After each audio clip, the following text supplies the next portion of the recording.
Euzubillahimineşşeytanirracim. Bismillahirrahmanirrahim. Elhamdülillahi Rabbil alemin. Vessalatu vesselamu ala Resulihi Muhammedi ve alihi ve ashabihi ecma'in. Amma ba'du. Esselamu aleyküm kardeşler.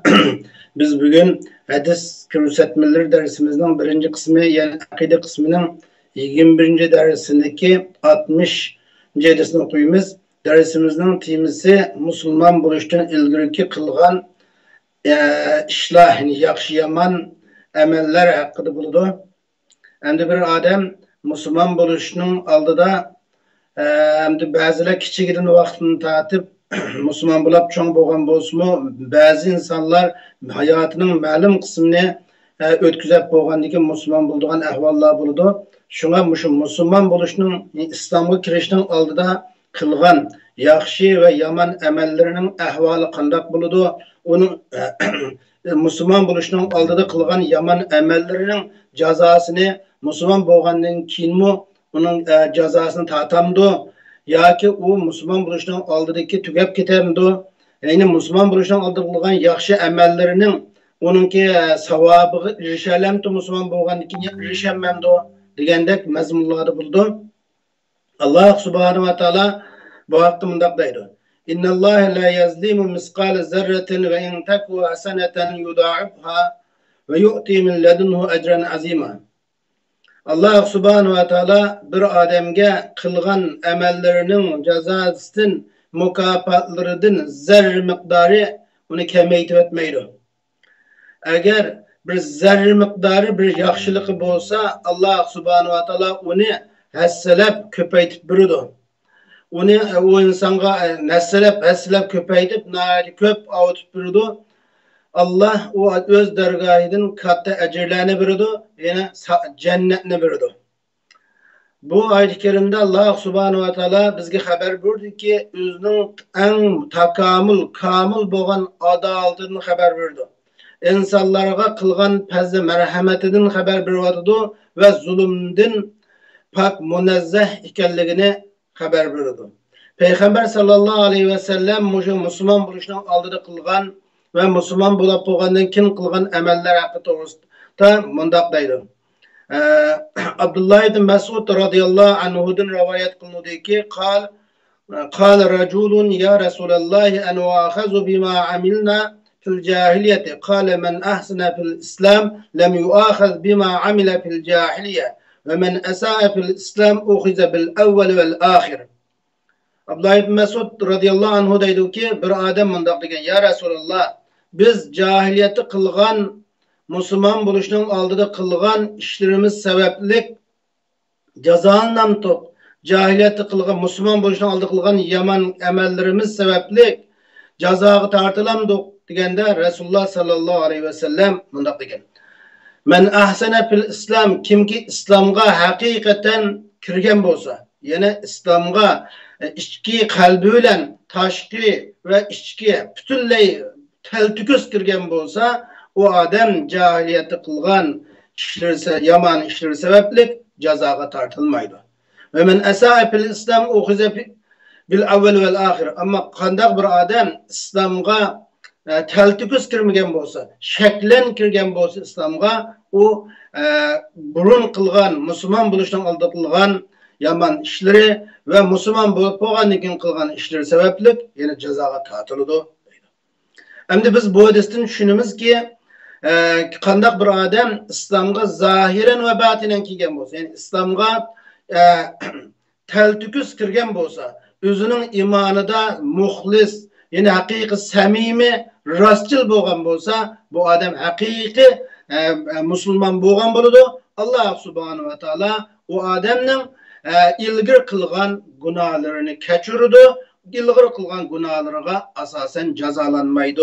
Digenlikni hadisini düşünüyoruz. Çünkü Allah subhanahu ve taala yine Sure Anfal'ın 38. ayeti dedi ki "Kul lillezine keferu in yentehu yughfar lehum ma qassalab." Yani Muhammed aleyhisselam o kafir boğan adamlardan ki eğer ula şu küfürlükten yansa ula küfürlükten yansa ulanın ilgir kılgan cinayetleri keçirildi degen. Yeni bir hadiste Peygamber Aleyhisselam el-İslam yahdu ma qablahu. İslam bir adam Müslüman buluşunun aldığı ki kılgan kemçiliklerini ötürüp taşlaydı degan. Ama men asa'a fil İslam, yani İslamga teltüküs kirmegen bolsa, İslamga taşkı şeklen kirgen bolsa, körünüşte Müslüman kıyafetki kirgen bolsa ve kalben kirmegen bolsa, yana imanıda samimi bolmagan bolsa, rastçıl bolmagan bolsa, imanga kirgenlikni zahir amada aşkarlap kaptı, iman onun kalbe kirmegen bolsa, o küfürlükü davamlaşkan, münafık hesaplanıdı, o cahiliyet kılgan yaman emelleri ve İslam'ı ifadelep koygan, İslam'ı kirgen şeklen kirgen halette kılgan yaman emelleri sebeplik cezaga tartıldı degenini bunun düşünüp alamiz. Hem de yeni bir hadiste Hakim ibn Hizam radıyallahu anhu'dan rivayet kılıngan yeni bir hadiste mundaq deydi. Ana Hakim ibn Hizam radıyallahu anhu qala qultu ya Resulallah ra'aytu eşya'a kuntu atahannasu biha في الجارية من صدقة أو أتاق وسيلة رحم فهل فيها من أجر فقال النبي صلى الله عليه وسلم أسلمت على ما سلف من خير صحيح البخاري ومسلم. وفي رواية لهما أن حكيم بن هزام رضي الله عنه أعتق في الجاهلية 100 رقبة وحمل على 100 بعير فلما أسلم حمل على 100 بعيرة وأعتق 100 رقبة قال فسألت رسول الله صلى الله عليه وسلم فقلت يا رسول الله أرأيت أشياء كنت أصنعه في الجاهلية كنت أتحنس بها يعني أتبرر بها قال فقال رسول الله صلى الله عليه وسلم أسلمت على ما سلف لك من خير. Hakim ibn Hizam radıyallahu anhum daqdaydı. Men mundaqdım ya Resulullah, ey Allah'ın peygamberi, men cahiliyette Müslüman buluşunun aldıda kılgan sadika, kulazat kılıç, urug tuqqançılıklarını ulaştın ibaret, şular bilen ibadet kılgan, yaxşı dep kılgan emellerimnin, kılgan işlerimnin hükümedin ma bir haber versen, onun da bana ecir var mı? Degende Peygamber Aleyhisselam sen ayo ilgiri kılgan, sendin ilgiri boğan aşı yaxşılıklarga asasen Müslüman buldun sen degen. İmam Bukhari ile İmam Müslim için boğan yeni bir rivayette Hakim ibn Hizam radıyallahu anhu bu cahiliyette 100 tane kuluna zat kılgan. 100 tügüge yük atıp 100 tügülük eşyanı o sarık kılgan. Müslüman boğan çağda yine 100 tügülük eşyanı yine bu sarık kılgan ve 100 kul azat kılgan. O deydi ki men Resulullah sallallahu aleyhi ve sellem'den mundaq dep sordum. Ya Resulullah, men bu cahiliyette onun bilen yaxşılık kılgan muş işlerimnin hükümü kanda bula? Bununla menimde yaxşılık barmı tu, bununla ecir barmı tu dep sorsam Resulullah eslemte ala ma selefe leke min hayrin. Yani sen sendin ilgiri boğan aşı yaxşılıkla asasen, sendin sadır boğan ilgiri yaxşılıkla asasen Müslüman buldun degen. Hem de Hakim ibn Hizam radıyallahu anhu'nun Peygamber sallallahu aleyhi ve sellem'den bu suallarını soruşu Peygamber sallallahu aleyhi ve sellem'den ki onunla cevap verişine kalırsak Hakim ibn Hizam radıyallahu anhu şu cahiliyette Müslüman buluştan aldı da onunla ibadet kılgan, sadika veriş, kulazat kılış, ruh tuqqançılıkını ulaştığın ibaret nurgun şeylerin hükümlerini soğan. Onun da bana ecir var mı degende Resulullah eslemte ala kabul ma selefe leke min hayrin.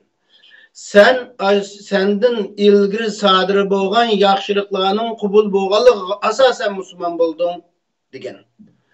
Endi Peygamber Aleyhisselam bizge bu hadisi şunu bayan kıpırdı ki kafir o Müslüman buluşunun aldıda sarık kılgan bolsa, kulazat kılgan bolsa, urug tuqqançılıkını ulugan bolsa, yakın yuruklarga yaxşılık kılgan bolsa, nurgun yaxşılarını kılgan bolsa bu kafir. Onun deyken Müslüman bular, Müslüman halıda ülep ketken bolsa, o küfür halıda kılgan yaxşı emellerine savab verildi deganni bizga payg'ambar sallallohu alayhi vasallam bu hadisda xabar berdi. Hadisdan xulosalaydigan mazmunimiz islom musulmon bir odam islomga kirishning oldidagi o'zining oldidagi gunohlarni o'chirib tashlaydi bir shart bilan. Ya'ni u odam haqiqatan zahiren anda Allah'ım emas şeklen emas hakikaten İslam'a kirip musulman halette ülep gitiş şartı bilen ilgiriki kılgan onunki musulman buluşan aldı kılgan günahlarını İslam üçürüp taşlaydı degenini bunu görüyoruz. İkinci birisi bir adam hakikaten musulman bolsa ve musulman halette vafat tapsa o ilgiri küfürlük vaktida kılgan yaxşı əməllərinin hem savabı erişidu, onun hem savab verildi deganni hem görüyoruz. Allah subhanahu wa taala bizni yaxşılıklardan ayırmasın, davamlı ahirette bizge es kılgan yaxşı əməllərini kılışqa müyesser kılsın. Ve ahir da'vana enelhamdülillahi rabbil alemin.